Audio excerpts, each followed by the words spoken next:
welcome to Mystery Mike. Thank y'all for tuning in. Well, it's a beautiful day here in Central Maryland.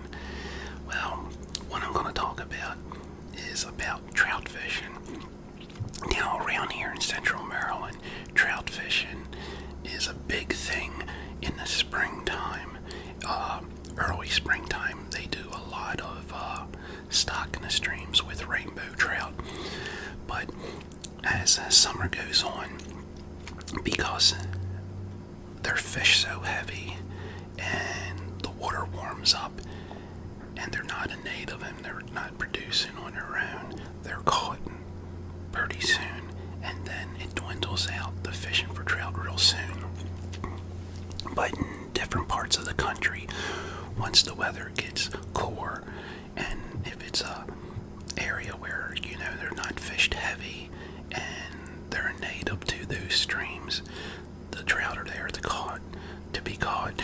Therefore, a lot of people in other parts of the country, once the weather cools in the fall here, go trout fishing, because in the summertime, when it gets real warm, the trout don't feed as much, and they actually, once the temperature rises up, like for rainbow trout, I think once it gets around 72, 73, they don't even eat, or if they do, it's very minimum, and they also even stop growing, and because of the oxygen level gets depleted in the warm water.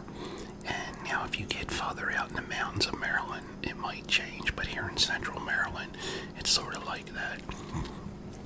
But once you get in other parts of the country, it's going to be different. So they are people going out and doing trout fishing.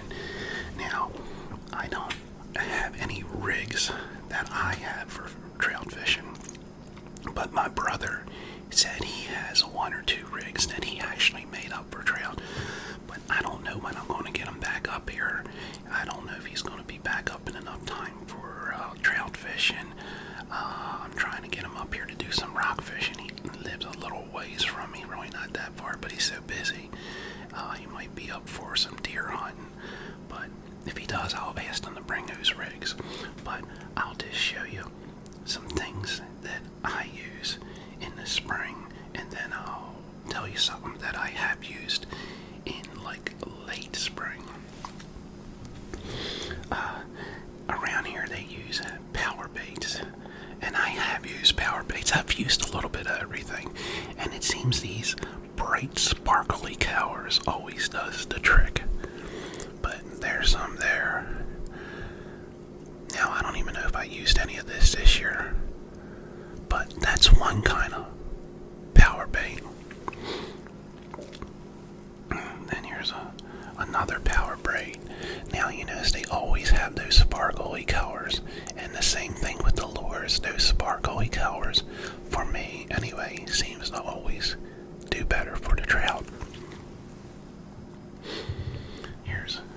Here's another one.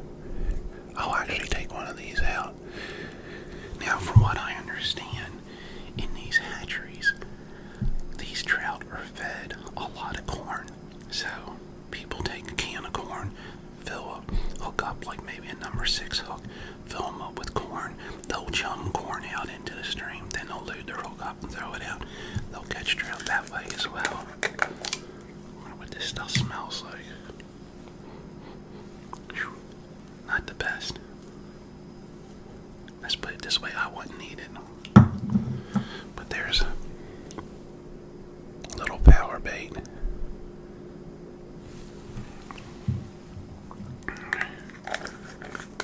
Put that lid on a little tighter than what it was, so it don't dry out.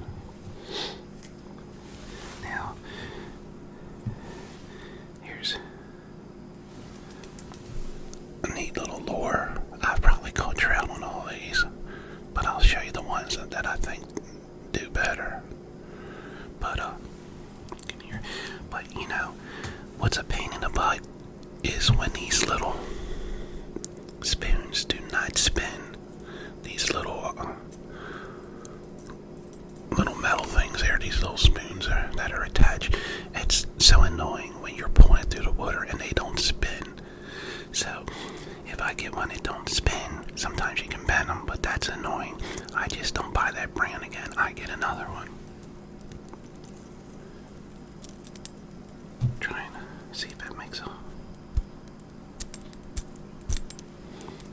That's one.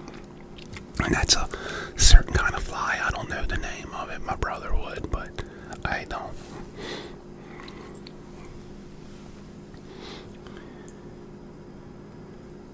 Always bright colors.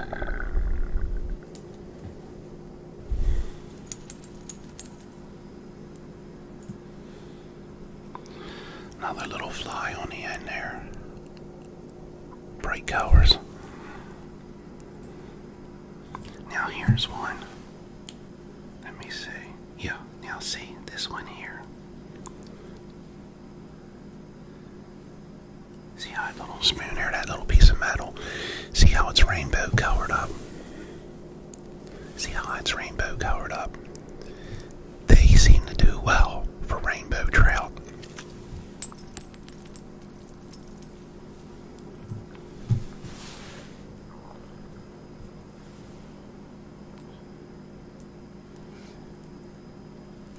The color that I just showed you, I even like better than this color, even though this is like a rainbow color.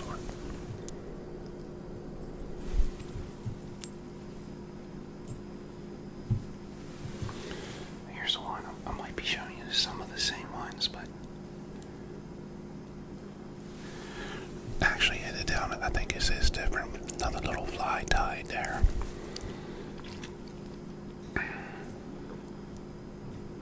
I might have showed that one. This here, I don't use that very much. I'm not too much of using that one for different reasons. Here's one. Let me see. There's another one.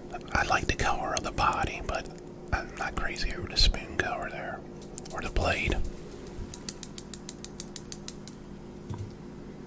Here's one. Not crazy over that one. I don't use that too much, but I'll show you this one. A little Meps. Once again, with that little spoon color there, that rainbow color dotted there.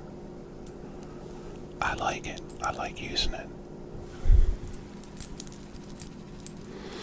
Now, I remember Purdy Boy Reservoir. It wasn't summertime, but it was late in the spring.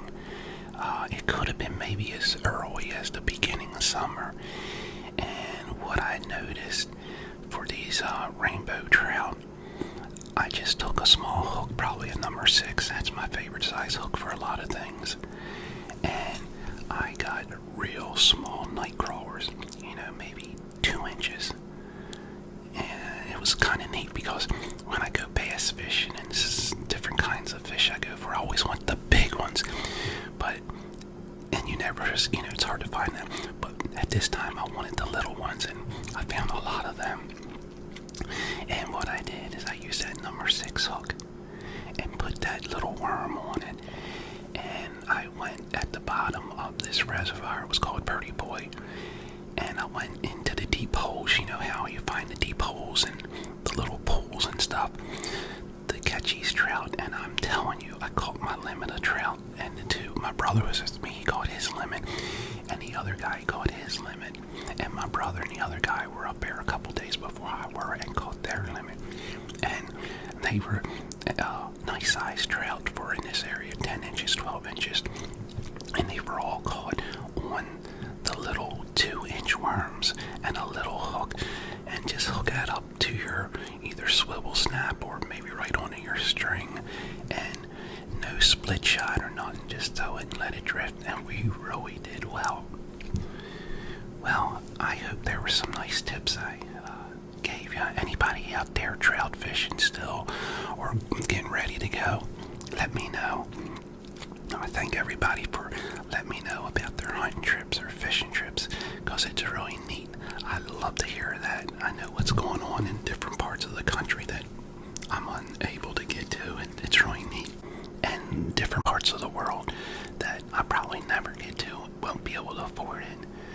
But when I hear from all of you from different parts of the country and the world, it's really neat, because I'm getting because it's like going on vacation, and I really enjoy talking to you all, because it's a learning experience from